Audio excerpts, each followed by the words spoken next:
ভৈভবের সঙ্গে ছবি তুলতে গুনতে হয় ১০০ রুপি। ভৈভব সূর্যবংশীর সঙ্গে ছবি তুলতে এগিয়ে এসেছিল ২ ক্ষুদে সমর্থক, কিন্তু সেই ২ সমর্থককে থামিয়ে দিয়ে ছবি তোলার জন্য টাকা চান এই ক্রিকেটার। তার সঙ্গে একটি ছবি তুলতে ১০০ রুপি দিতে হবে বলেও জানান তিনি।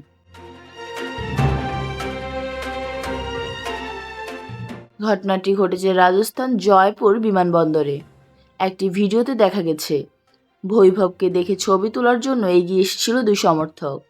তাদের ফিরিয়ে দিয়ে ভৈভব জানান বিনামূল্যে তিনি ছবি তুলবে না। ভৈভব বলেছেন, ভাই আমি ছবির জন্য অর্থ নিই, আমি সত্যি বলছি, আমি ১০০ রুপি করে নেব। ভৈভবের কথা শুনে কিছুক্ষণ পর ২ সমর্থক ২০০ রুপি নিয়ে হাজির হয়। তখন হাসতে দেখা যায় ভৈভবকে। তিনি জানান দুজনের সঙ্গে মজা করছেন। এরপরে ২ সমর্থকের সঙ্গে বেশ কয়েকটি ছবি তোলেন। ভৈভবের কাণ্ড দেখে হেসেছেন তার সতীর্থরাও।